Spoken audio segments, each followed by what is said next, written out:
దేవతలు సకల దేవతలు కూడా భూలోకం మీద దృష్టి పెడతారు. కాబట్టి ఇటువంటి కార్తీక మాసంలో ఆరు బయట పూజా కార్యక్రమాలు, చన్నీటి స్నానం, ఉపవాసాలు, భజనలు, అభిషేకాలు, తపస్సులు, జపాలు, ఇలాగా వివిధ రకాలుగా ప్రతి ఒక్కరూ కూడా కార్తీక మాసాన్ని ఎంతో అంత సందడిగా చేసుకుంటూ స్వామివారి యొక్క దివ్య ఆశీస్సులు పొందుతారు.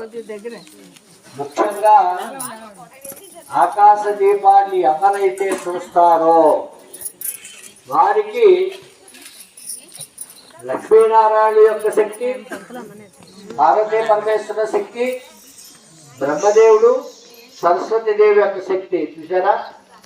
సృష్టి స్థితి లయ కారకులు పార్వతీ పరమేశ్వరుడు.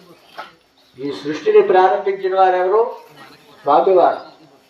స్వామివారితో సహా అమ్మవారు కూడా ఐక్యమయ్యి సృష్టిని స్థితిని కూడా వారిద్దరూ కూడా ప్రసాదించారు. దీనికి లయకారకులు ఒకరు కావాలి కదా. ఆ లయకారకులు ఎవరు? విష్ణుమూర్తి. అంచేతే సృష్టి స్థితి లయ ఈ మూడు కూడా పరమేశ్వరులోంచే ఐక్యమై పైకి వచ్చాయి. అందుకే అందుగల నిందులేడని సందేహంబు వలదు, చక్రి సర్వోపగతుండు ఎందెందు వెతకి చూసిన అందంతే గలడు దానవాద్రినల్ వింటే అన్నాడు. ఎవరికి? విన్నవారికే. పరమేశ్వరుడు ఇందులో ఉన్నాడు, పరమేశ్వరుడు ఈ చెట్లో ఉన్నాడు, పరమేశ్వరుడు ఈ స్తంభంలో ఉన్నాడు, పరమేశ్వరుడు ఆ మొక్కలో ఉన్నాడు, పరమేశ్వరుడు ఈ గంగలో ఉన్నాడు. అలా ఉన్నాడు కాబట్టే ఈ జగత్ ఇలా నిలబడుతున్నది. ఎవరైతే భక్తి విశ్వాసాలతో ఉంటారో వాళ్ళ వెనకాల పరమేశ్వరుడు ఒక చిన్న కుర్రాళ్ళ తిరుగుతాడు. చూసారా, మనం ఒక అడుగు వేస్తే ఆయన మనకు ఎదురుగా 100 అడుగులు వేస్తాడు.